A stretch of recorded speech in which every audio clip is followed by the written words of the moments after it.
ഞാൻ പറയാം എൻ്റെ 5 വയസ്സ് 6 വയസ്സുള്ളപ്പം അച്ഛനെ കൊലക്കേസിൽ പ്രതിയാക്കി ഒളിവിൽ പോയത് ഇതൊക്കെ കണ്ടു വളർന്ന എനിക്ക് എന്നെ ഈ ചീത്ത പറഞ്ഞ എവിടെ എൻ്റെ ദേഹത്ത് പോലും തൊടില്ല. അതൊരു അഹങ്കാരമല്ല, അത് ദൈവം അത് എനിക്ക് തന്നൊരു കഴിവാണ് അത് ഇതാക്കാൻ.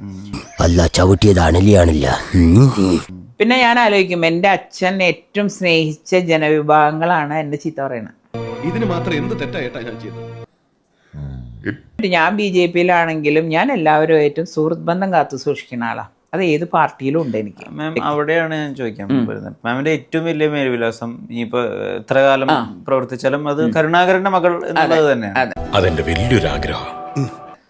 അപ്പൊ ഒന്ന് കരുണാകരൻ കോൺഗ്രസിന് ചെയ്തത് എന്താണെന്ന് അറിയാം. അതെ, തൽക്കാലം ആരോടും പറയണ്ട.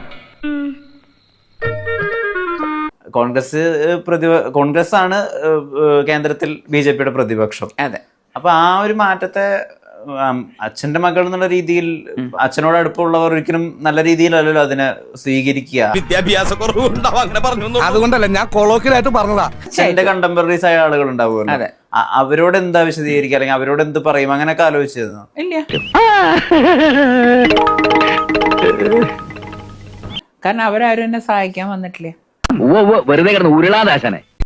ഞാൻ ഈ വിഷമിച്ച് ഞാൻ സങ്കടപ്പെട്ട് പലരുടെ അടുത്തും എല്ലാ ആൾക്കാരുടെ അടുത്തും ഞാൻ പോയിട്ടും അവരെനിക്ക് ചെവി പോലും തന്നില്ല. ഞാനൊരുത്തൻ ഇവിടെ തെരുവാധാരായി നടക്കുന്നതിന് നിനക്ക് ഒരു വിഷമവും ഇല്ല. ഇല്ല, എവിടെയോ എന്തോ ഒരു തകരാറ് പോലെ. എനിക്ക് മടുത്തടാ, ഞാൻ എന്റെ ജീവൻ കൊടുക്കാൻ പോവാ. അതിലും എനിക്ക് വലിയ പരാതി ഒന്നുമില്ല. ഇല്ല, അവർക്ക് എന്ത് തോന്നുന്നു പിന്നെ എനിക്ക് തോന്നേണ്ട കാര്യമില്ലല്ലോ. ഞാനൊരു സത്യം പറയട്ടെ, ഞാനൊരു തന്തയില്ലാത്തവനാ. അത് നിന്നെ ആദ്യം കണ്ടപ്പോഴേ എനിക്ക് തോന്നി. നമ്മൾ ഒരു നമുക്ക് നോക്കാം പിന്നെ ചെയ്യാം അങ്ങനെ എന്നൊക്കെ പറഞ്ഞ് നമ്മളിങ്ങനെ അവോയ്ഡ് ചെയ്യുന്ന ഒരു രീതിയിൽ കാരണം മുഖത്തോക്കി പറയാനും വയ്യ ലീഡറെ മകളല്ലേ വെച്ചിട്ട്. നീ എന്തായാലും വിചാരിച്ചു ഞങ്ങൾ പൊട്ടന്മാരാന്നാ? ലുക്ക് ഉണ്ടെന്നേ ഉള്ളൂ, ഞാൻ വെറും ഊളയാണ്. അത് മനസ്സിലായി. എൻ്റെ ഈ കാര്യത്തിന് പരിഹാരം ഞാൻ പലപ്പോഴും കംപ്ലൈൻറ്റുകൾ എഴുതി കൊടുക്കും പാർട്ടിക്ക്.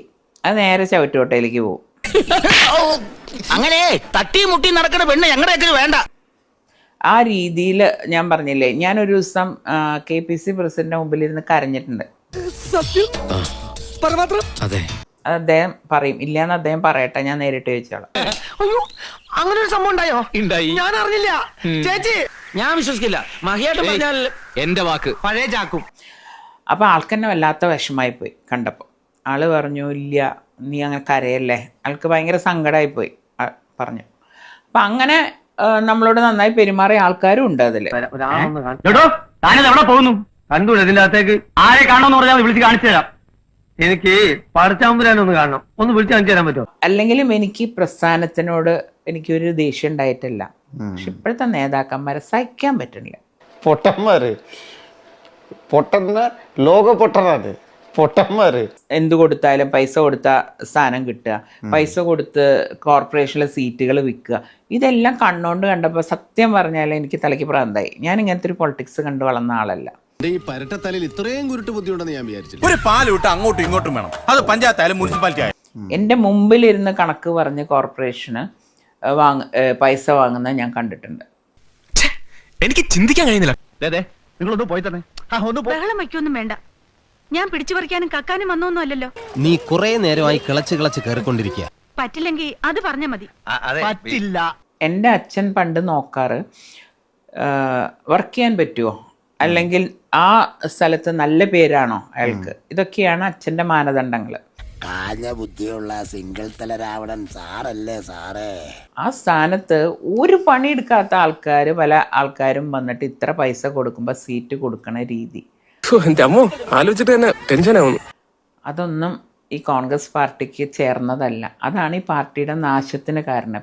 അയ്യോ പാപം, ഞാൻ ചേട്ടനെ വെറുതെ തെറ്റിദ്ധരിച്ചു. സാറിന്റെ ആത്മാർത്ഥ സംശയിച്ച സ്ഥിതിക്ക് ജാനിന് കുടിക്കണതിൽ കാര്യമില്ലല്ലോ. പണ്ടൊക്കെ എന്ന് പറഞ്ഞാൽ ഈ രണ്ട് ഗ്രൂപ്പിന് നമ്മള് ആരെങ്കിലും ഒരു അതെ, അത് കഴിഞ്ഞ് പിന്നെ ഉമ്മൻചാണ്ടി സാറിന്റെയും രമേശ് ചെന്നിത്തല. അപ്പൊ അങ്ങനെയല്ല, ഇപ്പൊ ഓരോ നേതാക്കന്മാർക്കും ഓരോ ഗ്രൂപ്പാ. ഇല്ല, ഞാൻ ജീവിച്ചിരിക്കുമ്പോ നടക്കില്ല. അളിയനായാലൊന്നും തലയിടണ്ട. മനസ്സിലായോടാ പന്ന പരട്ട പന്നി.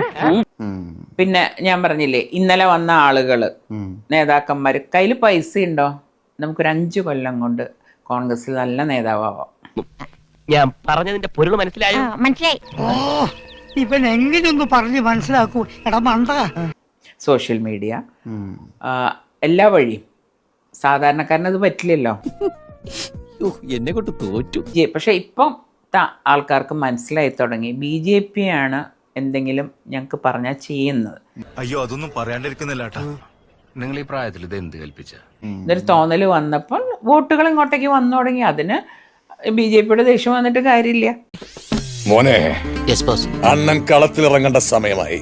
ഇപ്പൊ ഞാൻ പറയാം, ഇപ്പൊ സുരേഷ് ഗോപി നമുക്ക് മനസ്സിലാക്കാം. ഇനി ശരി, സിനിമയുടെ ആ ഒരു ഇത് വെച്ചിട്ടാ.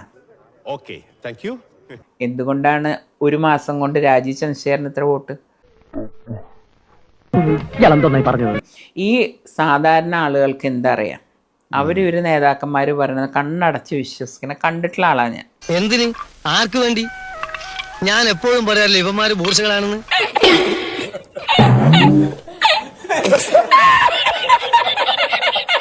ഈ സാധാരണക്കാരുടെ തെറ്റിദ്ധാരണ പറ്റി പറഞ്ഞപ്പോ ചോദിച്ചോട്ടെ. മാമിനാണ് ഏറ്റവും അധികം തെറ്റിദ്ധരിക്കപ്പെട്ടിട്ടുണ്ട്. അതായത് സാധാരണക്കാരുടെ മാമിന് ഒരുപാട് ധനമുണ്ട്. ഊതിയതാ നീ ചളമാക്കരുത്.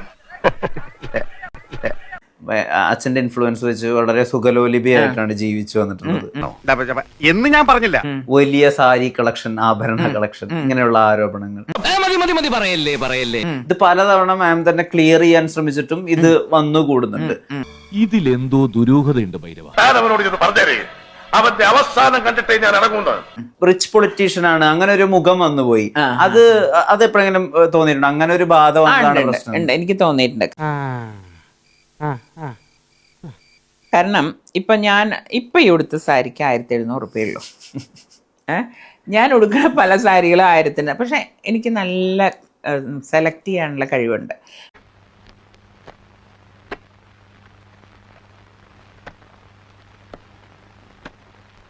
ഗോൾഡ് ഞാൻ ഇടുകയില്ല.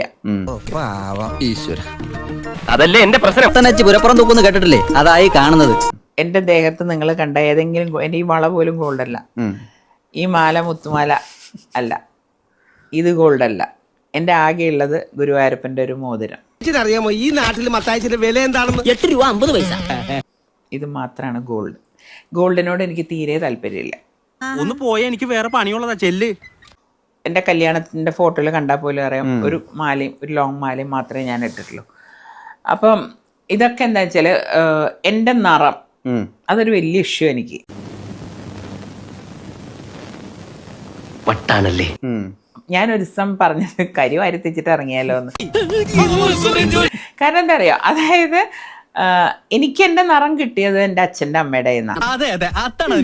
എന്റെ ഹസ്ബൻഡ് കുറച്ച് സാമ്പത്തിക സ്ഥിതിയിലുള്ള വീട്ടിലാണ്.